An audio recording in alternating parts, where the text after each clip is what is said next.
નમસ્કાર વિદ્યાર્થી મિત્રો, આજે આપણે ડાયનાઇટ્રોજન વિશે અભ્યાસ કરીશું. N2. તો સૌપ્રથમ આપણે ડાયનાઇટ્રોજનની બનાવટ લઈએ, ત્યારબાદ એના ગુણધર્મ અને ઉપયોગ વિશે ચર્ચા કરીશું. તો ડાયનાઇટ્રોજન છે એનું વ્યાપારિક ઉત્પાદન એટલે કે ઔદ્યોગિક ક્ષેત્રે ડાયનાઇટ્રોજન કઈ રીતે બનાવવામાં આવે છે, તો એ હવાના પ્રવાહીકરણ દ્વારા બનાવવામાં આવે છે અને ત્યારબાદ એનું વિભાગીય નિસ્યંદન કરવામાં આવે છે. તો અહીંયા આપણે સિમ્પલ રીતે સમજીએ કે અહીંયા કોઈ પણ એક પાત્ર છે એની અંદર હવા લઈ અને એનું પ્રવાહીકરણ કરવાનું નીચા તાપમાને. નીચું તાપમાન રાખશો અને થોડું ઊંચું દબાણ રાખશો એટલે આ જે હવા છે એ પ્રવાહી અવસ્થામાં આવી જશે. તો તમને ખ્યાલ છે હવાની અંદર મુખ્ય પ્રમાણ હશે નાઇટ્રોજનનું અને ઓક્સિજનનું, બે હશે. આની અંદર N2 હશે અને બીજું O2 હશે, એટલે એ પ્રવાહી થઈ જશે. એટલે એનું પ્રવાહીકરણ કરવામાં આવે છે. ત્યારબાદ એનું નિસ્યંદન કરવાનું, પ્રવાહીકરણ કર્યા પછી એને ગરમ કરવાનું. તો નાઇટ્રોજન છે ડાયનાઇટ્રોજન, એનું ઉત્કલન બિંદુ 77.2 કેલ્વિન છે, જ્યારે ડાયઓક્સિજનનું ઉત્કલન બિંદુ 90 કેલ્વિન છે. તો પહેલાં સૌપ્રથમ ઉકળશે કોણ, કેની બાષ્પ છે એ બનશે, આપણે નીચા તાપમાનથી ઊંચા તાપમાન તરફ લઈ જશું.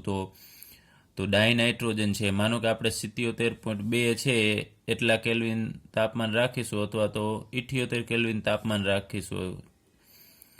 તો સૌપ્રથમ ડાયનાઇટ્રોજન છે એ વિભાગીય નિસ્યંદન દ્વારા આપણને મળશે N2, અને પછી 78 કેલ્વિન તાપમાન માનો કે રાખો છો તમે, તો બધો ડાયનાઇટ્રોજન છે નીકળી જશે ને છેવટે પ્રવાહી O2 છે એ બાકી રહેશે. કારણ કે N2 બધું નીકળી જાય, કારણ કે એનું ઉત્કલન બિંદુ ઓછું છે અને ઓક્સિજન છે એનું ઉત્કલન બિંદુ વધારે છે, એટલે નીચે બાકી રહેશે. આ રીતે આપણે N2 ને અલગ પાડી શકીએ છીએ, અને આ પદ્ધતિને આપણે હવાનું પ્રવાહીકરણ વડે ડાયનાઇટ્રોજનની બનાવટ કહેશું. ત્યારબાદ આપણે પ્રયોગશાળામાં ડાયનાઇટ્રોજનની બનાવટનો અભ્યાસ કરીએ. તો એમાં આપણે બે કેમિકલ લેવા પડશે. એક એમોનિયમ ક્લોરાઇડ NH4Cl, એનું જલીય દ્રાવણ લેવાનું, એટલે કે એક્યુઅસ ફોર્મમાં લેવાનું છે. અને બીજું સોડિયમ નાઇટ્રેટ NaNO2, એનું જલીય દ્રાવણ લેવાનું છે. એમોનિયમ ક્લોરાઇડ અને NaNO2 સોડિયમ નાઇટ્રેટ એ બંનેને મિશ્ર કરી આપણે એને ગરમ કરવાનું રહેશે. તો અહીંયાથી એમોનિયમ ક્લોરાઇડનો આ નાઇટ્રોજન અને સોડિયમ નાઇટ્રેટનો આ નાઇટ્રોજન, એ બંને નાઇટ્રોજન ભેગા થઈ અને N2 ગેસ અવસ્થામાં આપશે. ત્યારબાદ અહીંયા રહેલો સોડિયમ NaNO2નો અને એમોનિયમ ક્લોરાઇડનો Cl એ જોડાય અને સોડિયમ ક્લોરાઇડ આપશે NaCl, એ એક્યુઅસ ફોર્મમાં હશે. ત્યારબાદ બાકી શું રહેશે તમે જુઓ છો, અહીંયા 4 હાઇડ્રોજન છે એ બાકી રહેશે અને અહીંયા 2 ઓક્સિજન. તો 4 હાઇડ્રોજન અને 2 ઓક્સિજન જોડાઈ અને 2 મોલ પાણી આપશે, 2 મોલ H2O લિક્વિડ.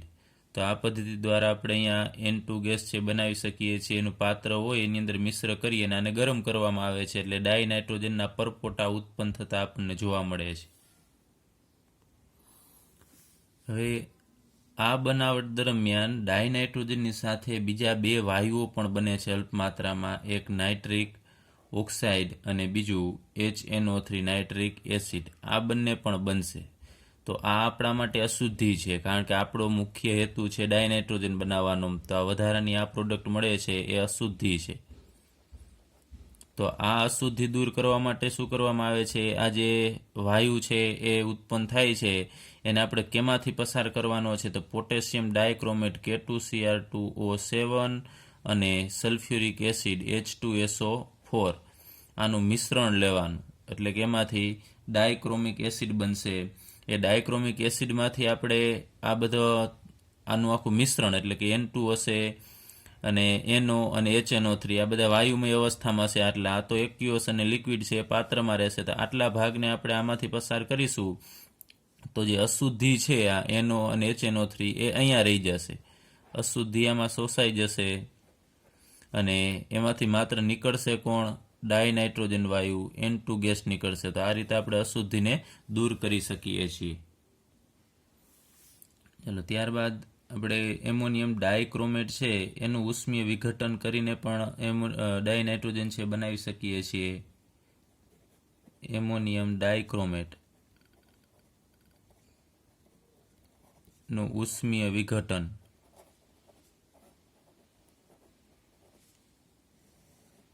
ચલો ડાયક્રોમેટ એટલે શું? તો Cr2O7 2 માઇનસ હોય આના ઉપર, આ આયન ઉપર આ ઋણ આયન છે Cr2O7 2 માઇનસ, એટલે બે વીજભાર છે તો એની સાથે એમોનિયમ, તો એક એમોનિયમ ઉપર પ્લસ વીજભાર હોય NH4 પ્લસ, તો આપણે અહીંયા -2 છે તો આ બાજુએ બે ધન વીજભાર લેવા માટે NH4 ટ્વાઇસ લેવું પડશે, એટલે NH4 ટ્વાઇસ Cr2O7 ને આપણે એમોનિયમ ડાયક્રોમેટ કહેશું. એનું ઉષ્મીય વિઘટન કરવાનું છે, એટલે કે આપણે ગરમ કરી અને એનું વિઘટન કરીશું. તો આને ગરમ કરવાનું છે. ગરમ કરશો એટલે અહીંયાથી તમે જુઓ છો બે એમોનિયમ છે, એમાંથી બે નાઇટ્રોજન અલગ પડી જશે. અહીંયા ટોટલી બે નાઇટ્રોજન, એટલે N2 છે એ ગેસ અવસ્થામાં મળશે. ત્યારબાદ અહીંયા 4 દુને 8 હાઇડ્રોજન થશે. ટોટલ 4 દુને 8 હાઇડ્રોજન, એ 8 હાઇડ્રોજન આમાંથી 4 ઓક્સિજનને લઈ લેશે. 8 હાઇડ્રોજન હોય તો સામે 4 ઓક્સિજનની જરૂર પડે, તો આપણને 4 મોલ H2O આપશે. ફરીથી 4 દુને 8 હાઇડ્રોજન અને આમાંથી 4 ઓક્સિજન. ચલો એ દૂર થશે. ત્યારબાદ અહીંયા વધશે શું? તો Cr2 અને 7 ઓક્સિજન હતા એમાંથી 4 પાણીમાં જતા રહેશે, તો અહીંયા Cr2O3 મળશે. તો આ પદ્ધતિ વડે પણ આપણે ડાયનાઇટ્રોજન છે મેળવી શકીએ છીએ. ચલો ત્યારબાદ આપણે જો અતિ શુદ્ધ ડાયનાઇટ્રોજન મેળવવું હોય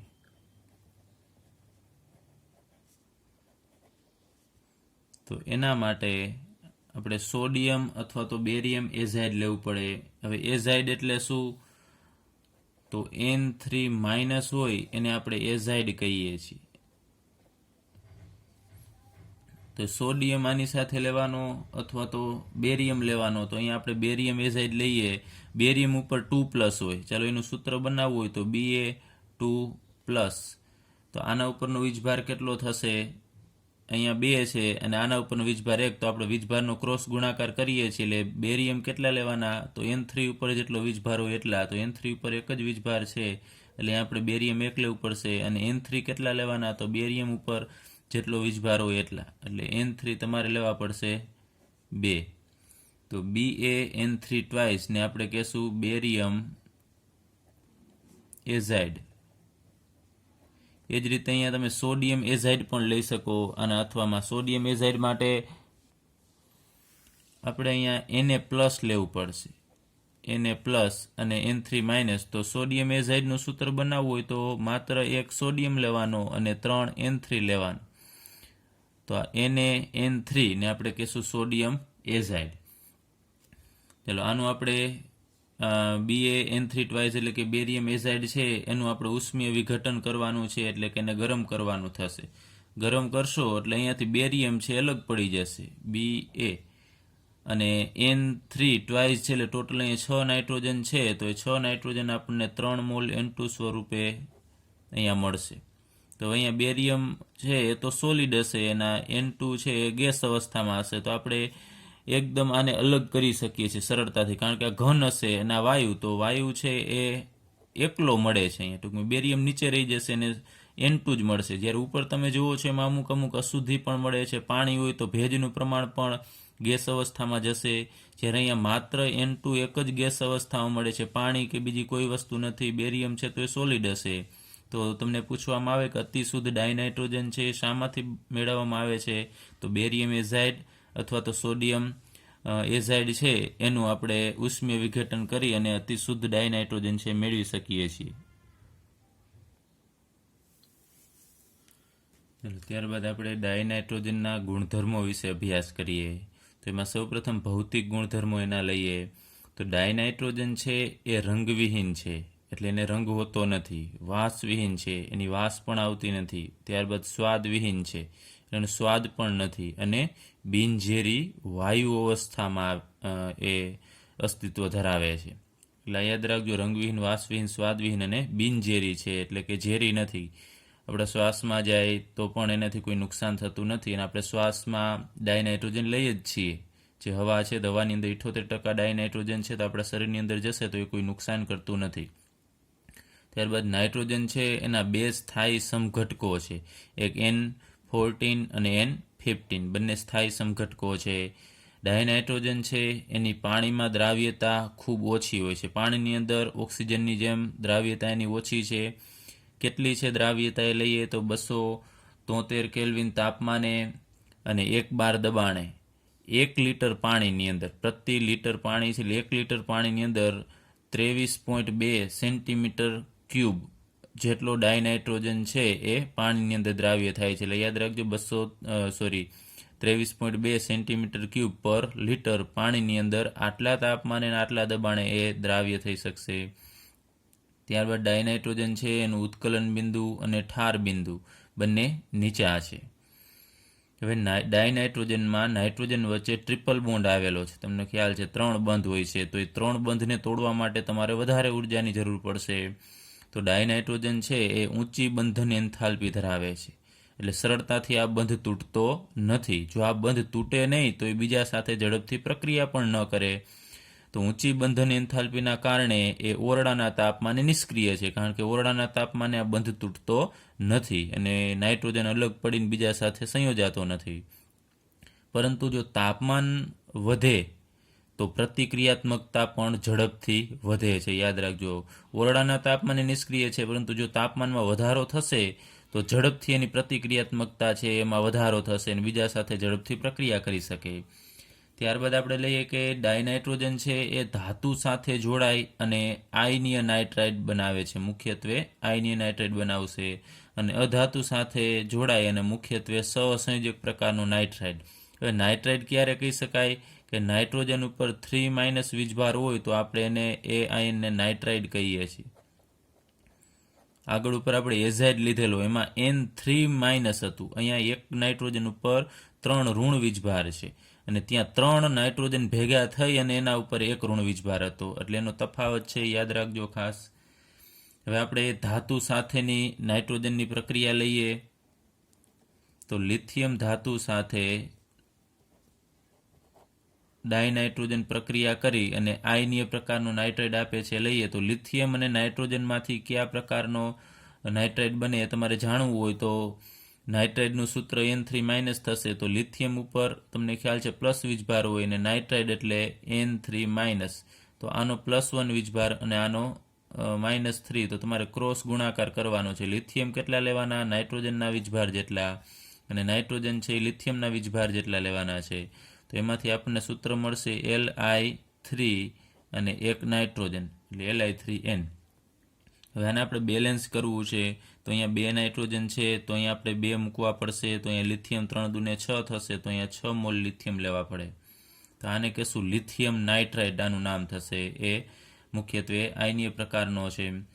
ત્યારબાદ આપણે લઈએ મેગ્નેશિયમ ધાતુ સાથેની નાઇટ્રોજનની પ્રક્રિયા. ચાલો N2, તો અહીંયા મેગ્નેશિયમ ઉપર 2+ વીજભાર હોય અને N3-, તો ક્રોસ ગુણાકાર કરો તો નાઇટ્રોજન કેટલા લેવાના? મેગ્નેશિયમ જેટલા વીજભાર જેટલા, અને મેગ્નેશિયમ કેટલા લેવાના? નાઇટ્રોજન ઉપરના વીજભાર જેટલા, એટલે Mg3 થશે અને N છે 2 લેવાના થશે, એટલે Mg3N2 લેવાના થાય. તો અહીંયા 2 નાઇટ્રોજન તો છે જ, મેગ્નેશિયમ અહીંયા 3 છે, તો બેલેન્સ કરવા અહીંયા 3 મોલ Mg લેવા પડે. તો આનું નામ થશે મેગ્નેશિયમ નાઇટ્રાઇડ, એનું સૂત્ર Mg3N2. ત્યારબાદ આપણે લઈએ ધાતુ સાથેની, હવે હાઇડ્રોજન સાથેની પ્રક્રિયા લઈએ. તો આ પ્રક્રિયા જે આપણે અભ્યાસ કરીએ છીએ એ હેબર પ્રક્રમ દ્વારા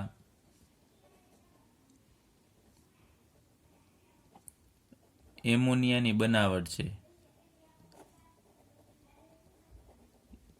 હેબર નામના વૈજ્ઞાનિકે આ પ્રક્રિયા આપેલી છે, કઈ રીતે નાઇટ્રોજન અને હાઇડ્રોજનને જોડી અને એમાંથી આપણે એમોનિયા બનાવી શકાય. તો ડાયનાઇટ્રોજન N2 એ ગેસ અવસ્થામાં હશે, એ 3 મોલ H2 સાથે પ્રક્રિયા કરશે અને યોગ્ય તાપમાન અને ઉદ્દીપકની જરૂર પડશે. એમાં 773 કેલ્વિન તાપમાન રાખવાનું છે અને યોગ્ય ઉદ્દીપક લેવાનો છે. આયર્ન ઓક્સાઇડ અહીંયા ઉદ્દીપક તરીકે લેવામાં આવે છે અને એની અંદર બીજા Al2O3 જેવા બીજા ઓક્સાઇડનો પણ ઉપયોગ કરવામાં આવે છે. તો 773 કેલ્વિન તાપમાને ઉદ્દીપકની હાજરીમાં પ્રક્રિયા કરવામાં આવે તો આ બંને જોડાય અને આપણને એમોનિયા આપે છે NH3, અને એમાં આપણે બેલેન્સ કરવું છે તો અહીં 2 નાઇટ્રોજન છે તો આપણને 2 મોલ એમોનિયા મળશે અને એ ગેસ અવસ્થામાં મળશે. ચલો, આ પ્રક્રિયા ની સર્જન એન્થાલ્પી એટલે ડેલ્ટા એચ F0 ને આપણે સર્જન એન્થાલ્પી કહેશું એ -46.1 કિલો જૂલ પ્રતિ મોલ છે. ચલો ત્યારબાદ બીજી પ્રક્રિયા લઈએ કે ડાયનાઇટ્રોજન છે એ ખૂબ ઊંચા તાપમાને N2 અને O2 એટલે કે ડાયનાઇટ્રોજન ડાયોક્સિજન સાથે ખૂબ ઊંચા તાપમાને પ્રક્રિયા કરે છે. આ રિવર્સિબલ પ્રોસેસ હોય છે, પ્રક્રિયા હોય છે. ગરમી આપવી પડશે, ખૂબ ઊંચું તાપમાન, અને આશરે કેટલું તાપમાન હોય છે તો 2000 કેલ્વિન તાપમાન જેટલું આશરે તાપમાન રાખવામાં આવે છે. ત્યારે ડાયનાઇટ્રોજન અને ડાયોક્સિજન જોડાય અને નાઇટ્રિક ઓક્સાઇડ આપે છે NO, જેને આપણે નાઇટ્રિક ઓક્સાઇડ કહેશું. એને બેલેન્સ કરવા માટે અહીંયા બંનેના 2 પરમાણુ હોવાથી અહીંયા 2 મોલ નાઇટ્રિક ઓક્સાઇડ ગેસ અવસ્થામાં મળશે.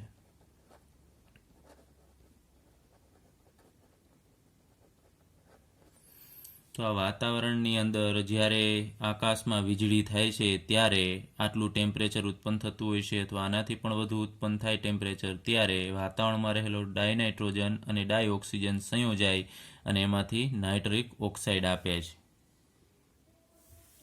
ચલો ત્યારબાદ આપણે લાસ્ટમાં ડાયનાઇટ્રોજનના ઉપયોગો વિશે અભ્યાસ કરીએ. તો ડાયનાઇટ્રોજનનો ઉપયોગ અહીંયા આપણે જોયું હેબર પ્રક્રમ દ્વારા એમોનિયા બનાવવામાં થાય છે અને એના જેવા બીજા સંયોજન. તો એમોનિયા અને નાઇટ્રોજન ધરાવતા સંયોજનોના ઔદ્યોગિક ઉત્પાદનમાં થાય છે. જેમ કે બીજું એક સંયોજન છે અહીંયા કેલ્શિયમ સાયનેમાઇડ CaCN2 એનું સૂત્ર છે.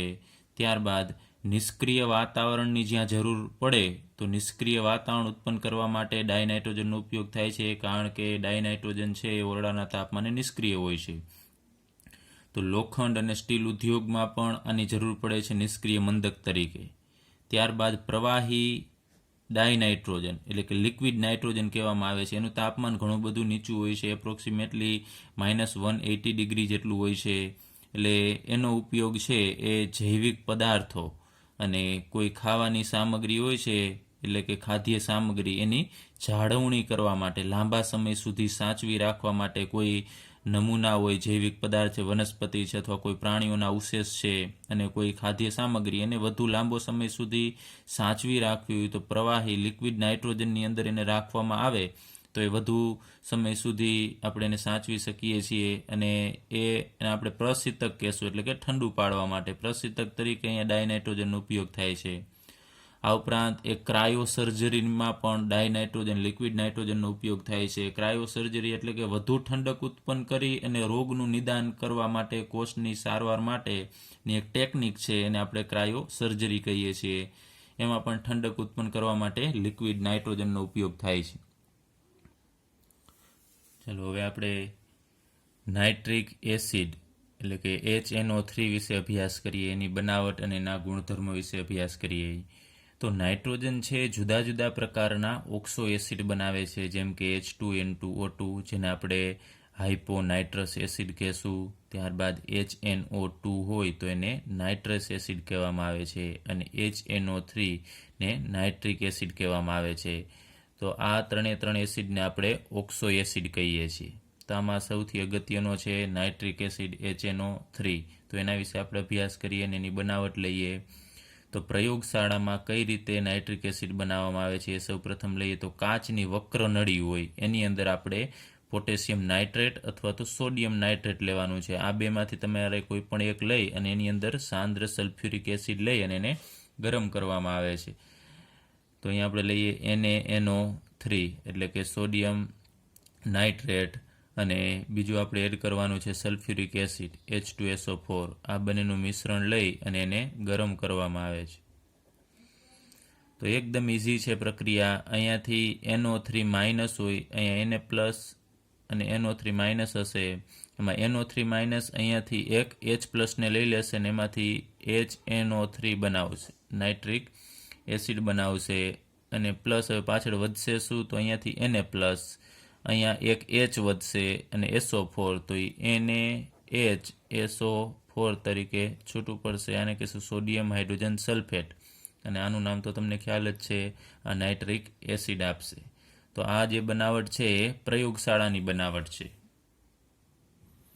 ચલો ત્યારબાદ બીજી પદ્ધતિ લઈએ ઔદ્યોગિક ક્ષેત્રે, એટલે કે મોટા પાયે જો આપણે નાઇટ્રિક એસિડ બનાવવું હોય તો એ ઓસ્વાલ્ડની પદ્ધતિ દ્વારા બનાવવામાં આવે છે. ઓસ્વાલ્ડ પ્રક્રમ દ્વારા HNO3 ની બનાવટ.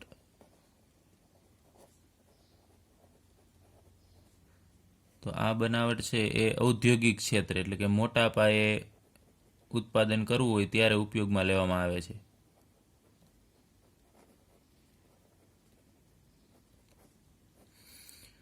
તો એ ઓસ્વાલ્ડ પ્રક્રમની અંદર આપણે એમોનિયાનો ઉપયોગ કરવો પડશે અને એનું ઉદ્દીપકીય ઓક્સિડેશન કરવું પડશે. તો સૌપ્રથમ આપણે લઈએ એમોનિયા NH3 જે ગેસ અવસ્થામાં હશે અને અહીંયા આપણે ઓક્સિજન લેવો પડશે O2 ગેસ. એટલે આ ઓક્સિજન એટલે અહીંયા હવાની હાજરીમાં તમારે ઓક્સિડેશન કરવાનું છે. હવા લેવી પડશે, એમાંથી ઓક્સિજન આપણે મેળવેલો છે. તો અહીંયા આપણે બેલેન્સ પ્રક્રિયા કરવા માટેની શરૂઆતમાં જ આપણે લઈ લઈએ છીએ 4 મોલ એમોનિયા લેવાનો છે અને 5 મોલ ડાયઓક્સિજન લેવાનો છે. એની પ્રક્રિયા આપણે યોગ્ય ઉદ્દીપકની હાજરીમાં કરીશું. પ્લેટિનમ અને રહોડિયમ આ બંનેનું પ્રમાણ લેવું પડે છે. અંદાજિત 90% જેટલો પ્લેટિનમ હોય છે અને 10% જેટલો રહોડિયમ લેવામાં આવે છે અને એ બંનેમાંથી ગોઝ બનાવવામાં આવે છે. એટલે આ ગોઝ ઉદ્દીપક છે. હવે ગોઝ એટલે શું?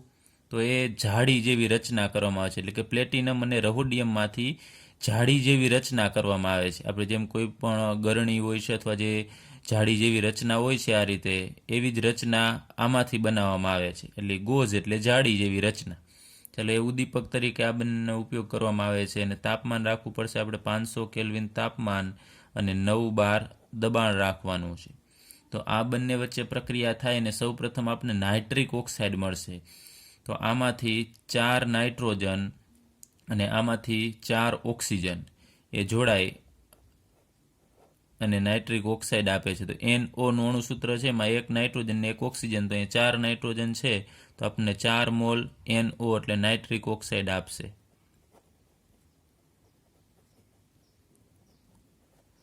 ચલો એ ગેસ અવસ્થામાં હશે. હવે બીજી નિપજ શું મળશે આપણને? તો અહીંયા તમે જુઓ છો 4 તરીને 12 હાઇડ્રોજન છે, તો બાકી અહીંયા 5 દૂને 10 ઓક્સિજન હતા, એમાંથી અહીંયા 4 જતા રહેશે તો 6 વધશે. તો 12 હાઇડ્રોજન છે અને હવે બાકી રહેલા 6 ઓક્સિજન જોડાય અને આપણને 6 મોલ H2O પાણી આપશે. એ પણ ગેસ અવસ્થામાં હશે. તો આ રીતે જે હવે અહીંયા નાઇટ્રિક ઓક્સાઇડ ઉત્પન્ન થયેલો છે એને બીજા તબક્કામાં આપણે લઈ જવાનો છે અને ઓક્સિજન સાથે પ્રક્રિયા કરાવવાની છે. તો બીજા તબક્કાની અંદર આપણે નાઇટ્રિક ઓક્સાઇડ છે એના 2 મોલ લઈએ, 2 મોલ NO કે જે ગેસ અવસ્થામાં છે એ અને 1 મોલ ઓક્સિજન, એ બંને જોડાશે. તો 1 મોલ NOની અંદર 1 ઓક્સિજનનો પરમાણુ એડ થશે એટલે એમાંથી આપણને NO2 મળશે. તો એવા 2 મોલ NOમાંથી આપણને 2 મોલ NO2 ગેસ મળશે. હવે આ રીતે જે નાઇટ્રોજન, આને આપણે નાઇટ્રોજન ડાયોક્સાઇડ કહેશું, એ ઉત્પન્ન થશે એને આપણે પાણીની અંદર ઓગાળવાનો છે. ત્યાં 2 મોલ છે, પરંતુ આપણે પ્રક્રિયાને બેલેન્સ કરવા માટે અહીંયા ત્રીજા સ્ટેપની અંદર 3 મોલ NO2 લઈએ છીએ. એ 3 મોલ NO2 છે એને પાણીની અંદર ઓગાળી નાખવાનું છે, એટલે H2O કે જે લિક્વિડ ફોર્મમાં છે.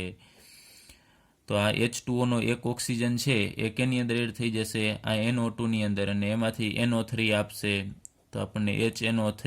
જે 3 મોલ NO2 છે એમાંથી આપણને 2 મોલ HNO3 મળશે અને પાછળ 1 ઓક્સિજન રહેશે, નાઇટ્રોજન 1 બાકી રહેશે અને 1 ઓક્સિજન બાકી રહેશે. અહીં જુઓ છો તમે 3 દૂને 6 ઓક્સિજન છે અને એ 3 દૂ 6 અને 7 ઓક્સિજન છે. તો 1 ઓક્સિજન બાકી રહેશે અને 1 નાઇટ્રોજન એ જોડાય એને નાઇટ્રિક ઓક્સાઇડ આપશે ગેસ અવસ્થામાં અને આ એક્યુએસ ફોર્મમાં નાઇટ્રિક એસિડ આપશે. હવે અહીંયા જે આ NO ઉત્પન્ન થાય છે નાઇટ્રિક ઓક્સાઇડ, એનો ફરીથી આપણે ઉપયોગ કરી શકીએ છીએ, એટલે કે એનું પુનઃચક્રણ કરી શકાય છે. એને ફરીથી અલગ કરી અને આગળ ઉપર તમે જુઓ છો બીજા અહીંયા પહેલા તબક્કામાં નાઇટ્રિક ઓક્સાઇડ બને છે તો એને બનાવવાનો એટલું બધું વધારે જરૂર પડતી નથી. આ ફરીથી જે વપરાય ઉત્પન્ન થાય છે એનો પુનઃચક્ર કરી છૂટું પાડી અને ફરીથી આપણે એનું નાઇટ્રિક એસિડની બનાવટમાં ઉપયોગ કરી શકીએ છીએ. તો આ પદ્ધતિથી આપણને અહીંયા જલીય નાઇટ્રિક એસિડ મળે છે, એને નિસ્યંદન કરી અને આપણે 68% જેટલો HNO3 છે એ મેળવી શકીએ છીએ.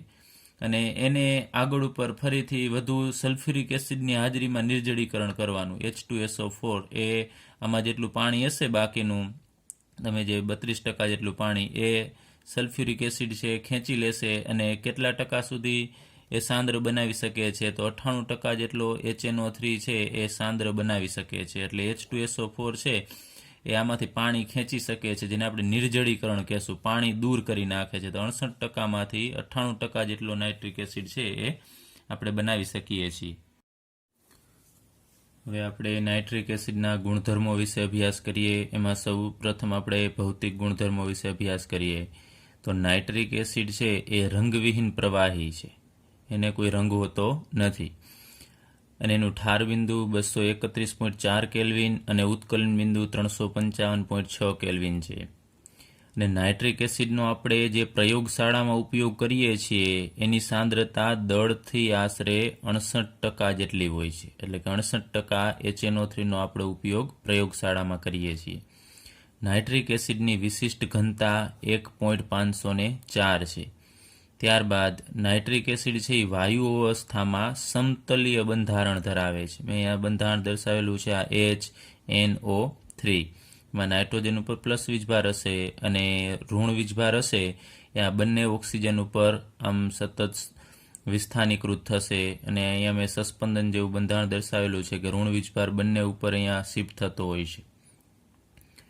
હવે આપણે એના રાસાયણિક ગુણધર્મો લઈએ કે નાઇટ્રિક એસિડ છે એ કેવા પ્રકારની પ્રક્રિયા કરે છે. તો જલીય દ્રાવણની અંદર નાઇટ્રિક એસિડની અંદર શું હાજર હોય છે લઈએ તો HNO3 કે જે એક્યુઅસ અવસ્થામાં છે. તો અહીંયા શા માટે આપણે એક્યુઅસ અવસ્થા દર્શાવીએ છીએ? કારણ કે અહીંયા 68% HNO3 છે, એટલે પ્યોર 100% HNO3 નથી, બાકીનું પાણી પણ હશે, એટલે આપણે HNO3 અહીંયા દર્શાવીએ છીએ એક્યુઅસ અવસ્થામાં. એની અંદર આપણે જ્યારે પાણી ઉમેરીશું H2O, તો આ એસિડ છે. એસિડની વૃત્તિ શું હશે? H+ ગુમાવવાની હશે. તો અહીંયાથી આ H+ છે એ ગુમાવશે અને AH+ કોણ મેળવશે? તો આ પાણી મેળવશે. એટલે અહીંયાથી H+ નીકળી અને H2O પાસે જશે અને H2O માંથી બનશે H3O+, અને અહીંયા પાછળ ભાગ મળશે આપણને NO3- આયન, અને એ બંને પાણીની અંદર હોવાથી આપણે એક્યુઅસ લખીશું. તો આ H3O+ આયનને આપણે હાઇડ્રોનિયમ આયન કહીએ છીએ અને NO3- ને નાઇટ્રેટ આયન. તો નાઇટ્રિક એસિડના જલીય દ્રાવણની અંદર હાઇડ્રોનિયમ આયન અને નાઇટ્રેટ આયન છે હાજર હોય છે. તો આ પ્રક્રિયા ઉપરથી આપણે કહી શકાય કે નાઇટ્રિક એસિડ છે એ એસિડ તરીકે વર્તે છે, કારણ કે H+ નું દાન કરે છે, પ્રોટોન છે એ મુક્ત કરે છે, એટલા માટે નાઇટ્રિક એસિડ છે એનો ગુણધર્મ એસિડિક છે. ત્યારબાદ સાંદ્ર નાઇટ્રિક એસિડ છે એ પ્રબળ ઓક્સિડેશન કરતા પદાર્થ તરીકે વર્તે છે, એટલે કે બીજાનું ઝડપથી ઓક્સિડેશન કરી શકશે. તો સાંદ્ર નાઇટ્રિક એસિડ છે એ ગોલ્ડ એટલે કે Au અને પ્લેટિનમ આ બેનું ઓક્સિડેશન કરી શકતો નથી, કારણ કે ઉમદા ધાતુઓ છે, એના સિવાયની બીજી બધી ધાતુઓ છે એના ઉપર હુમલો કરી અને એનું ઓક્સિડેશન કરી શકે છે. હવે ઓક્સિડેશન થયા પછી એની નિપજ કયા પ્રકારની હશે? એટલે કે ઓક્સિડેશનની નિપજ છે એનો આધાર કેના ઉપર રહેશે કે કેવી નિપજ મળશે? તો એ એસિડની સાંદ્રતા ઉપર. એટલે કે નાઇટ્રિક એસિડ તમે કેવો લીધેલો છે, જે સાંદ્ર લીધેલો છે કે મંદ લીધેલો છે, ત્યારબાદ તાપમાન ઉપર પણ આધાર રાખશે, અને બીજું ઓક્સિડેશન પામનાર પદાર્થના સ્વભાવ ઉપર. એટલે કે HNO3 સામે આપણે શું લીધેલું છે એ પદાર્થ ઉપર, ધાતુ હોય કે અધાતુ હોય, કયા પ્રકારની ધાતુ છે કે અધાતુ છે એના સ્વભાવ ઉપર પણ એ નિપજ આધાર રાખશે. તો અહીંયા આપણે સૌપ્રથમ લઈએ ધાતુ સાથેની નાઇટ્રિક એસિડની પ્રક્રિયા, કારણ કે ધાતુનું એ ઓક્સિડેશન કરે છે. આપણે ઉપર કીધું કે Au અને પ્લેટિનમ સિવાય બીજી મોટાભાગની બધી ધાતુઓ સાથે પ્રક્રિયા આપે છે. તો અહીંયા આપણે 3 મોલ કોપર લઈએ, બેલેન્સ કરવા માટે જ અહીંયા ડાયરેક્ટલી લઈએ છીએ. કોપરની આપણે HNO3 નાઇટ્રિક એસિડ સાથે પ્રક્રિયા કરવાની છે, અને અહીંયા 8 મોલ HNO3 લઈએ. પરંતુ અત્યારે આપણે અહીંયા નાઇટ્રિક એસિડ લીધેલું છે, આપણે કીધું કે એસિડની સાંદ્રતા ઉપર આધાર રાખે છે, તો અહીંયા મંદ HNO3 લેવાનું છે, સાંદ્ર નથી લેવાનું, મંદ. તો મંદ નાઇટ્રિક એસિડ સાથે પ્રક્રિયા થશે તો આપણને શું નિપજ મળશે? તો અહીંયા કોપરમાંથી Cu2+ બનતો હોય છે, અને NO3માં 2 આયન હોય છે, તમને HNO3માં એક H+ અને બીજો NO3-. તો કોપરનો Cu 2+ અને NO3- એ બે જોડાય અને કયો આયન બનાવશે આપણે જાણવું હોય તો Cu2+ અને NO3- આપણે આગળ ઉપર કીધું એમાં બંનેના વીજભાર છે ક્રોસમાં લઈ લેવાના. કોપર કેટલા લેવાના તો NO3ના વીજભાર જેટલો, એટલે કોપર 1 લેવાનો થશે ને NO3 કેટલા લેવાના છે કોપરના વીજભાર જેટલા, એટલે NO3 આમ ટ્વાઇસ લેવું પડશે, એટલે CuNO3 ટ્વાઇસ આપણને નિપજ મળશે. તો અહીંયા 3 કોપર છે તો અહીંયા આપણને 3 મોલ CuNO3 ટ્વાઇસ મળશે. ત્યારબાદ બીજું શું મળે છે એ જાણવા માટે મેં અહીંયા એક તમને હિન્ટ આપેલી છે કે જો ધાતુની મંદ HNO3 સાથે પ્રક્રિયા કરવામાં આવે ને તો બે વાયુ ઉત્પન્ન થઈ શકે, એક NO અથવા તો N2O, આ બેમાંથી એક વાયુ ઉત્પન્ન થતો હશે. અને જો ધાતુની સાંદ્ર HNO3 સાથે પ્રક્રિયા કરવામાં આવે તો NO2 વાયુ ઉત્પન્ન થાય છે. તો અહીંયા તમે જુઓ છો આપણે મંદ HNO3 લીધેલો છે તો કાં NO ઉત્પન્ન થશે અથવા તો N2O. એ પાછો કેના ઉપર આધાર રાખશે તો અહીંયા તમે કઈ ધાતુ લીધેલી છે એના ઉપર આધાર રાખશે. તો અહીંયા આપણે કીધું છે ઓક્સિડેશન પામનાર પદાર્થના સ્વભાવ ઉપર આધાર રાખે છે.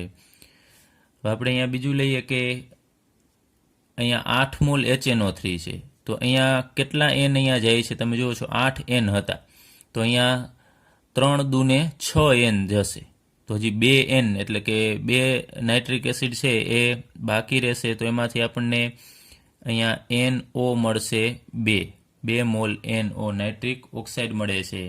ત્યારબાદ બાકી રહેલો હાઇડ્રોજન અને બાકી રહેલા ઓક્સિજન એ બધા જોડાશે તો અહીંયા 4 8 તરીને 24 છે ઓક્સિજન હતા એમાંથી અહીંયા વપરાઈ જાય છે અને બાકી છેલ્લે 4 વધશે, અહીંયા 20 છે વપરાઈ જશે. તો પાછળ છે એ 4 વધશે ઓક્સિજન એ 8 હાઇડ્રોજન સાથે જોડાય અને 4 મોલ H2O આપશે. તો આમાં તમારે થોડીક એક હિન્ટ યાદ રાખવાની છે સમીકરણ યાદ રાખવા માટે કે 8 HNO3 લીધા છે તો એમાં તમારે જોવાનું કે અહીંયા કેટલા વપરાય છે તો અહીંયા 3 દુને 6 વપરાય છે તો બાકી 2 વધે છે તો એ NO તરીકે દૂર થશે. પછી પાણી કેટલું દૂર થાય છે તો તમે જેટલા HNO3ના અણુ લીધા છે 8 મોલ HNO3 લીધેલું છે તો એના અડધા મોલ પાણી બનતા હોય છે. અહીંયા સામાન્ય રીતે આ એક યાદ રાખવા માટે જ કહું છું માત્ર કે 8 મોલ HNO3 છે તો એના અડધા મોલ કેટલા થશે 4, તો 4 મોલ પાણી છે ઉત્પન્ન થાય છે. ચલો ત્યારબાદ આપણે લઈએ કે કોપરની પ્રક્રિયા છે એ આપણે HNO3 પરંતુ સાંદ્ર HNO3 સાથે લેવાની છે. એટલે સાંદ્ર HNO3 સાથે અને બેલેન્સ કરવા માટે હું 4 મોલ HNO3 લઉં છું તો ઉપર મુજબ જ નિપજ મળશે તમને. કોપર અને NO3 જોડાય અને CuNO3 ટ્વાઇસ આપશે તો અહીંયા 1 જ મોલ કોપર છે તો અહીંયા આપણને 1 મોલ CuNO3 કોપર નાઇટ્રેટ મળશે. હવે અહીંયા 4 નાઇટ્રોજન છે તમે જુઓ છો તો અહીંયા કેટલા આવે છે આ નિપજની અંદર 2, તો પાછળ 2 વધશે એ અહીંયા આપણને 2 મોલ અહીંયા કહીએ છીએ આપણે કે સાંદ્ર HNO3 હોય તો શું ઉત્પન્ન થાય છે NO2, તો હવે અહીંયા આપણે NO2 ઉત્પન્ન કરાવવાના છે અને 4માંથી અહીંયા 2 અહીંયા જાય છે તો 2 નાઇટ્રોજન વધશે એ 2 નાઇટ્રોજન 2 મોલ NO2 સ્વરૂપે ઉત્પન્ન થશે. અને બીજું યાદ રાખવા માટે અહીંયા 4 મોલ છે તો એના અડધા મોલ પાણી ઉત્પન્ન થશે 2 મોલ H2O. તો આ પ્રક્રિયા છે એ માર્ચ 2020ની બોર્ડની એક્ઝામની અંદર આ પ્રક્રિયા પૂછાઈ ગયેલી છે કે કોપરની સાંદ્ર નાઇટ્રિક એસિડ સાથેની પ્રક્રિયાનું સમીકરણ લખો. તો યાદ રાખવાનું તમારે કે મંદ અને સાંદ્ર બંને સાથે પ્રક્રિયા થવાથી આપણને આ નિપજ અલગ અલગ મળે છે. આ બંનેમાં કોઈ ફેર નથી પડતો પરંતુ મંદ સાથે પ્રક્રિયા કરવાથી નાઇટ્રિક ઓક્સાઇડ આપે છે, જ્યારે સાંદ્ર HNO3 સાથે પ્રક્રિયા કોપરની થશે તો નાઇટ્રોજન ડાયોક્સાઇડ આપે છે. ચલો ત્યારબાદ આપણે હવે ઝીંક સાથેની પ્રક્રિયા લઈએ. કોપર લીધેલું એ જ રીતે અહીંયા લઈએ ઝીંક, 4 મોલ ઝીંક લઈએ અને 10 મોલ HNO3 લઈએ અને શરૂઆતમાં આપણે મંદ લેવાનો છે, મંદ HNO3. તો કોપર છે એ મંદ HNO3 સાથે પ્રક્રિયા કરે છે તો નાઇટ્રિક ઓક્સાઇડ આપે છે, જ્યારે ઝીંક છે એ મંદ HNO3 સાથે પ્રક્રિયા કરશે તો N2O વાયુ આપે છે. બાકી આ નિપજ છે આ મુજબ જ રહેશે કે ઝીંક અને HNO3 જોડાય અને આમાં પણ ઉપર કોપરની જેમ Cu+2 છે એમ અહીંયા પણ Zn2+ અને NO3 જોડાય અને ZnNO3 ટ્વાઇસ આપશે. 4 મોલ ઝીંક છે તો અહીંયા આપણને 4 મોલ ZnNO3 ટ્વાઇસ આપશે, ઝીંક નાઇટ્રેટ આપશે અને પ્લસ અહીંયા જુઓ છો તમે કે કેટલા નાઇટ્રોજન છે તો 10 છે, 10માંથી અહીંયા કેટલા આવે છે તો 4 દુને 8, તો વધે છે કેટલા 2, તો 2 નાઇટ્રોજન છે એ 2 મોલ નહીં આપે, પરંતુ N2O ઉત્પન્ન થશે તો N2O ની અંદર જ 2 નાઇટ્રોજન છે એટલે 1 મોલ N2O આપશે. અને પાણી કેટલું ઉત્પન્ન થતું હશે તો અહીંયા 10 મોલ છે તો અહીંયા 5 મોલ H2O. એ તમે અત્યારે હું ડાયરેક્ટ લખું છું, પરંતુ તમે આને બધું બેલેન્સ કરશો તો હાઇડ્રોજન ને ઓક્સિજન એ રીતે ભેગા કરશો તો છેલ્લે 5 મોલ H2O જ આપણને મળશે. ચાલો ત્યારબાદ મંદ પછી સાંદ્ર ઝીંક જ ધાતુ લેવાની છે અને આપણે સાંદ્ર HNO3 લેવાનું છે. તો ઉપર મુજબ જ અહીંયા આ નિપજ મળશે. ZnNO3 ટ્વાઇસ મળશે, 1 મોલ છે તો અહીંયા 1 મોલ. ત્યારબાદ સાંદ્ર HNO3 સાથે પ્રક્રિયા કરવામાં આવે ત્યારે નાઇટ્રોજન ડાયોક્સાઇડ મળે છે આપણને, એટલે NO2 મળશે. હવે જોવાનું છે અહીંયા 4 નાઇટ્રોજન છે, 4 મોલ એટલે 4, એમાંથી અહીંયા 2 જાય છે તો 2 વધશે તો અહીંયા આપણને 2 મોલ NO2 મળશે. અને પાણી છે એ 4 મોલ HNO3 છે તો એના અડધા મોલ એટલે કે 2 મોલ H2O મળશે. તો અહીંયા જુદી જુદી નિપજ મળે છે. આ બધી તો નિપજ આમ તમે કોમન ગણાય એક જ પ્રકારની, પણ અહીંયા વાયુ આ અલગ અલગ ઉત્પન્ન થાય છે એ મંદ ને સાંદ્ર ઉપર અને તમે આગળ ઉપર કઈ ધાતુ લીધેલી છે એના ઉપર આધાર રાખશે. એટલે આપણે કીધું કે ઓક્સિડેશન નિપજનો આધાર જે તે ઓક્સિડેશન પામનાર પદાર્થના સ્વભાવ ઉપર. ત્યાં ઓક્સિડેશન પામે છે, કોપર છે એનો ઓક્સિડેશનાંક 0 હોય અને અહીંયા સીયુનો ઓક્સિડેશનાંક +2 હશે. તો 0 માંથી +2 એટલે ઓક્સિડેશન થાય છે. ત્યાં કોપરનું ઓક્સિડેશન થાય છે અને ઓક્સિડેશન કરે છે કોણ?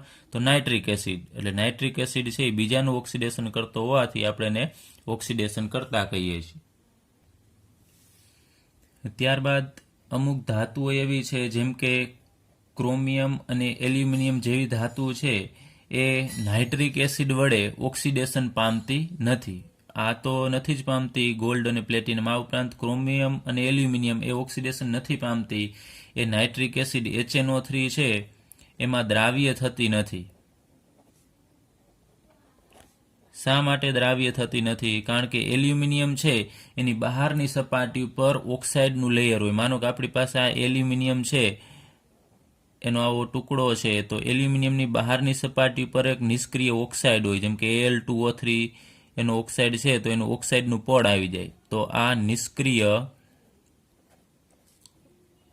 ઓક્સાઇડનું પડ રચે છે આની બહારની સપાટી ઉપર જ માત્ર. અંદર તો એલ્યુમિનિયમ હશે તો બહારની સપાટી ઉપર નિષ્ક્રિય ઓક્સાઇડનું લેયર લાગી જાય છે તો પછી HNO3 છે એ આ ઓક્સાઇડના જ કોન્ટેક્ટમાં આવશે અને ઓક્સાઇડ તો પ્રક્રિયા કરતો નથી. એલ્યુમિનિયમ સાથે કરી શકે પણ એલ્યુમિનિયમ અંદરની સાઈડ છે એટલે HNO3 છે એ એલ્યુમિનિયમ સાથે પ્રક્રિયા ન કરતો હોવાથી આ ક્રોમિયમ અને એલ્યુમિનિયમ એ HNO3 માં દ્રાવ્ય થતા નથી. દ્રાવ્ય થતા નથી મીન્સ કે પ્રક્રિયા કરશે એટલે દ્રાવ્ય થઈ જશે. અહીંયા હવે ઝીંક સોલિડ અવસ્થામાં હોય જ્યારે અહીંયા એક્યુઅસ અવસ્થામાં હશે. તો એવી જ રીતે એલ્યુમિનિયમમાં જેમ બહાર નિષ્ક્રિય ઓક્સાઇડ રચાય છે એ જ રીતે ક્રોમિયમમાં પણ બહાર નિષ્ક્રિય ઓક્સાઇડ રચાશે તો એ HNO3 ના કોન્ટેક્ટમાં અંદરની ધાતુ આવશે નહીં એટલે એમાં દ્રાવ્ય થશે નહીં. ચલો ત્યારબાદ આપણે અધાતુ સાથેની નાઇટ્રિક એસિડની પ્રક્રિયા લઈએ. તો અહીંયા મેં આ બધા અધાતુ દર્શાવેલા છે. આયોડિન છે, કાર્બન છે, સલ્ફર છે, ફોસ્ફરસ છે. એ બધાની આપણે સાંદ્ર નાઇટ્રિક એસિડ સાથે પ્રક્રિયા કરવાની છે. તો આગળ ઉપર આપણે અભ્યાસ કરેલો કે સાંદ્ર HNO3 સાથે પ્રક્રિયા થશે તો NO2 વાયુ ઉત્પન્ન થશે. તો આ બધી જ પ્રક્રિયામાં આપણને એક નિપજ NO2 વાયુ છે એ મળશે જ.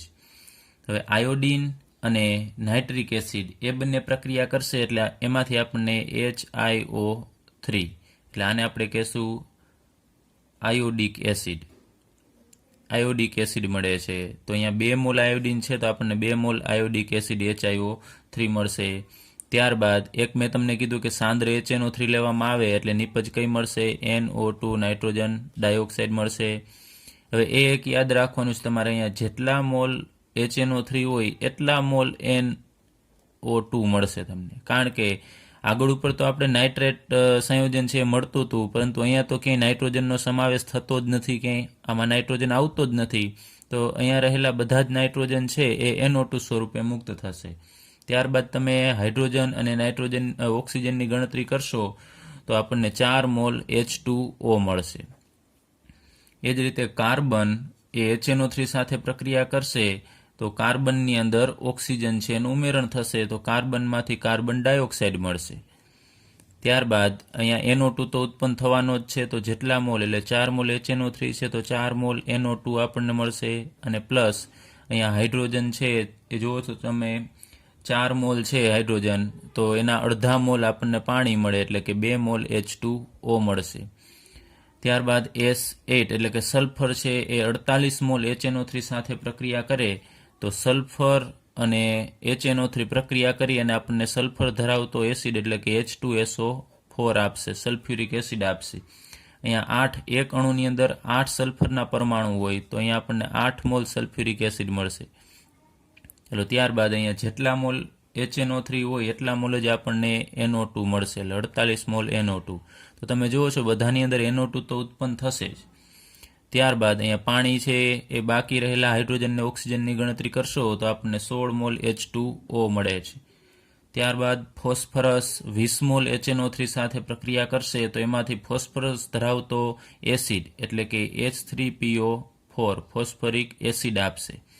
તો અહીં 4 એક અણુની અંદર 4 ફોસ્ફરસના પરમાણુ છે તો આપણને 4 મોલ ફોસ્ફરિક એસિડ આપશે અને 20 મોલ HNO3 છે તો અહીં આપણને 20 મોલ NO2 મળશે અને બાકી હાઇડ્રોજન અને ઓક્સિજનની ગણતરી કરશો તો આપણને 4 મોલ H2O મળશે. તો આયોડિન છે સાંદ્ર HNO3 સાથે પ્રક્રિયા કરીને આયોડિક એસિડ આપે છે, કાર્બન સાથે કાર્બન ડાયોક્સાઇડ આપે છે, સલ્ફર સાથે સલ્ફ્યુરિક એસિડ આપે છે અને ફોસ્ફરસ સાથે ફોસ્ફરિક એસિડ આપે છે. ત્યારબાદ આપણે એક ખૂબ જ અગત્યની કસોટી કથ્થાઈ વલય કસોટી, જેને બીજું નામ વિન્ટી કસોટી પણ કહેવામાં આવે છે અથવા તો ઇંગ્લિશમાં એને રિંગ ટેસ્ટ પણ કહેવામાં આવે છે. તો આ કસોટી છે એ નાઇટ્રેટ આયન એટલે કે NO3- આયન છે એની પરખ માટેની કસોટી છે કે નાઇટ્રેટ આયન જે તે સંયોજનની અંદર હાજર છે કે નહીં એ ચેક કરવું હોય તો એના માટેની બેસ્ટ કસોટી છે કથ્થાઈ વલય કસોટી અથવા વિન્ટી કસોટી અથવા તો રિંગ ટેસ્ટ. તો કથ્થાઈ વલય કસોટીમાં આપણે એક જે કસનળી અહીંયા લીધેલી છે મેં દર્શાવેલી છે એની અંદર આપણે જે પદાર્થ આપેલો હોય જેની અંદર નાઇટ્રેટ છે કે જે ચેક કરવું છે એને આપણે લેવાનું છે. તો અત્યારે આપણે માનો કે નાઇટ્રિક એસિડ જ લઈએ છીએ કારણ કે એના આપણે રાસાયણિક ગુણધર્મ લઈએ છીએ. તો સૌપ્રથમ આપણે નાઇટ્રિક એસિડ લેવાનું આની અંદર HNO3. તો એની અંદર તમને ખબર છે નાઇટ્રેટ આયન તો હાજર હશે જ. તો પ્રથમ આપણે આ લેવાનું થશે, પહેલા નંબરે સૌપ્રથમ HNO3 નાખવાનું, ત્યારબાદ એની અંદર આપણે એડ કરવાનું થશે બીજા નંબરે FeSO4 એટલે કે ફેરસ સલ્ફેટનું દ્રાવણ છે એ ઉમેરવાનું છે, મંદ ફેરસ સલ્ફેટ FeSO4 નું દ્રાવણ, એટલે એ બંને મિક્સ થશે. તો બીજા નંબરે આપણે FeSO4 નું દ્રાવણ ઉમેરવાનું છે. ચલો એ બંને અહીંયા મિક્સ થઈ જશે. ત્યારબાદ આપણે સાંદ્ર સલ્ફ્યુરિક એસિડ છે ઉમેરવાનું છે, સાંદ્ર H2SO4, અને ડ્રોપ વાઇઝ ઉમેરવાનું છે. કઈ રીતે? તો ડાયરેક્ટ આની અંદર એડ નથી કરવાનું. તમારે જે કસનળીની જે દિવાલ હોય એ દિવાલ મારફત અહીંયા ડ્રોપ વાઇઝ એને નીચે દિવાલને અડકી અને આવે એ રીતે અહીંયા તમારે દાખલ કરવાનું છે. ડ્રોપ વાઇઝ ડાયરેક્ટલી દાખલ નથી કરવાનું. જેમ કિનારી ઉપર અહીંયા તમે એક ડ્રોપ્સ મૂકશો તો એ ધીમે ધીમે કસનળીની દિવાલને અડકીને નીચેની તરફ જશે. તો એ જ્યારે નીચેની તરફ જશે ત્યારે સલ્ફ્યુરિક એસિડ અને આ દ્રાવણ જે જગ્યાએ ભેગા થશે ત્યાં આપણને કથ્થાઈ રંગની વિંટી જેવી રચના જોવા મળે છે, આવી રિંગ જોવા મળશે. જે આપણે આંગળીમાં પહેરવાની જે વિંટી હોય છે, રિંગ હોય છે વલય, એના જેવું વલય અથવા તો રિંગ જોવા મળશે. એ રિંગનો કલર હશે કથ્થાઈ રંગ. એટલા માટે આને કથ્થાઈ વલય કસોટી કહેવામાં આવે છે અથવા તો વિંટી કસોટી, કે વિંટી જેવી રચના થાય છે ને એ વિંટી કથ્થાઈ રંગની હોવાથી ને કથ્થાઈ વલય કસોટી કહેશું. હવે આની અંદર કયા પ્રકારની પ્રોસેસ થાય છે એ આપણે સમીકરણ વડે સમજીએ.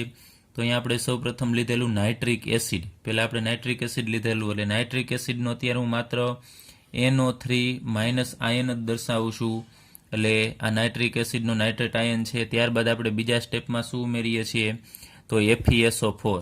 FeSO4ની અંદર Fe2+ હોય અને SO4 2-, એમાંનો Fe2+ જ હું અહીંયા લઉં છું 3 મોલ. આપણે બેલેન્સ કરવા માટે અહીંયા સાથે જ લઈ લઉં છું 3 મોલ Fe2+ લેવાનો થશે. અને ત્રીજા નંબરે આપણે શું એડ કરીએ છીએ સલ્ફ્યુરિક એસિડ. તો સલ્ફ્યુરિક એસિડનો H+ લેવાનો થશે. તો અહીંયા આપણે 4 મોલ H+. તો અહીંયા જોઈએ કે NO3- શું છે તો એ નાઇટ્રિક એસિડમાંથી આવેલો છે, Fe2+ છે એ ફેરસ સલ્ફેટમાંથી આવેલો છે અને H+ છે એ સલ્ફ્યુરિક એસિડ છે. તો આની વચ્ચે પ્રક્રિયા થશે એટલે NO3 છે એમાંથી NO બને છે, નાઇટ્રિક ઓક્સાઇડ બનાવે છે.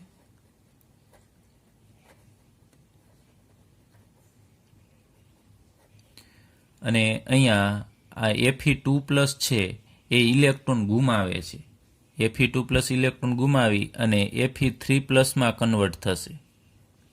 તો અહીંયા તમે જુઓ છો Fe2+ માંથી Fe3+ બને છે એટલે ઓક્સિડેશન થાય છે, આ ઇલેક્ટ્રોન ગુમાવે છે. એ ઇલેક્ટ્રોન છે એ કેને આપતા હોય છે, આગળ ઉપર અહીંયા હાઇડ્રોજન હશે એને આપશે અને પછી આ ઓક્સિજન. તો અહીંયા 4 હાઇડ્રોજન, એમાંથી 2 હાઇડ્રોજન છે આ ઇલેક્ટ્રોન મેળવી લેતા હોય છે અને બાકીના ઓક્સિજન છે એ આ હાઇડ્રોજન સાથે, આમ તો 4 હાઇડ્રોજન છે એમાંથી 2 જ H+ સ્વરૂપે રહેશે અને બાકીના 2 ઇલેક્ટ્રોન મેળવે એ ઓક્સિજન સાથે જોડાઈને OH બનાવે. એટલે 4 હાઇડ્રોજન અને અહીંયા 3 ઓક્સિજન હતા એમાંથી 1 ઓક્સિજન અહીંયા નાઇટ્રિક ઓક્સાઇડમાં આવે છે, 2 ઓક્સિજન વધશે. 2 ઓક્સિજન અને 4 હાઇડ્રોજન જોડાય અને આપણને 2 મોલ પાણી આપશે. તો અહીંયા 3 મોલ Fe2+ માંથી અહીંયા આપણને 3 મોલ Fe3+ મળશે. એટલે Fe2+ નું શું થાય છે, અહીંયા ઓક્સિડેશન થાય છે. તો NO3- માંથી આ અગત્યનો નાઇટ્રિક ઓક્સાઇડ બને છે. તો હવે નાઇટ્રિક ઓક્સાઇડ આગળ ઉપર પ્રક્રિયા કરશે. હવે Fe3+ છે એ પાણી સાથે પ્રક્રિયા કરશે અને એમાંથી એક સંયોજન બનાવે છે. એ સંયોજન હું અહીંયા લખું છું, FeH2O 6 ટાઈમ અને 2+. ચલો આ પ્રકારનું એક સંકીર્ણ સંયોજન બનાવે છે. એની પ્રક્રિયા હવે અહીંયા ઉત્પન્ન થયેલું આ બંનેમાંથી આ બનેલું છે અને એ હવે કેની સાથે પ્રક્રિયા કરશે, અહીંયા નાઇટ્રિક ઓક્સાઇડ જે ઉત્પન્ન થયેલો છે એની સાથે પ્રક્રિયા કરશે. તો FeH2O 6 2+ છે એની સાથે પ્રક્રિયા NO ની થશે એટલે NO છે આની અંદર દાખલ થશે અને Fe સાથે જોડાઈ જશે. એટલે અહીંયા FeH2O જે અહીંયા 6 ટાઈમ હતા એમાંથી એક H2O છે એ બહાર નીકળી જશે અને એની જગ્યાએ NO આવશે. એટલે અહીંયા NO છે લિગેન્ડ તરીકે વર્તે છે. જે આપણે સંકીર્ણ સંયોજન ચેપ્ટરની અંદર અભ્યાસ કરીશું તો NO છે એ અંદર દાખલ થાય અને એક H2O નું અણુ બહાર નીકળી જશે. તો 6 માંથી 5 H2O વધશે અને એ H2O ની જગ્યાએ અહીંયા NO છે એ જોડાઈ જશે. તો અહીંયા 2+ વીજભાર છે એ આપણે એમનેમ રાખીશું કારણ કે એક H2O દૂર થાય છે અને એની જગ્યાએ તટસ્થ લિગેન્ડ NO આવે છે અને પ્લસ અહીંયા આપણે H2O દર્શાવી દઈએ. તો આ જે સંયોજન આપણને મળે છે એ કથ્થાઈ રંગનું હોય છે અને અહીંયા જે આપણે વાત કરી કે કથ્થાઈ વલય બને છે, કથ્થાઈ વલય કેના કારણે બને છે તો FeH2O 5 ટાઈમ્સ NO 2+ ના કારણે બને છે. ચલો આને સંકીર્ણ સંયોજન પણ આપણે કહેશું અને એને નાઇટ્રોસો સંકીર્ણ પણ કહેવામાં આવે છે. તો આ કથ્થાઈ રંગનું વલય જે આ સંયોજનના કારણે બને છે એ બને છે કેની સાથે પ્રક્રિયા થવાથી તો FeH2O 6 ની NO સાથે પ્રક્રિયા થવાથી જ બનશે. તો NO હાજર હોય તો જ કથ્થાઈ રંગ છે ઉત્પન્ન થશે. તો એનો મતલબ કે અહીંયા NO બનશે તો જ કથ્થાઈ વલય બનશે. તો અહીંયા નાઇટ્રિક ઓક્સાઇડ શેમાંથી બને છે તો નાઇટ્રેટ આયનમાંથી બને છે. તો જો શરૂઆતમાં નાઇટ્રેટ આયન હોય તો જ નાઇટ્રિક ઓક્સાઇડ બનશે અને જો નાઇટ્રિક ઓક્સાઇડ બને તો જ એ કથ્થાઈ રંગનું વલય આપશે. તો સમજી જવાનું કે જો કથ્થાઈ રંગનું વલય બનતું હોય તો શરૂઆતમાં રહેલો આયન કયો હશે, નાઇટ્રેટ આયન હશે.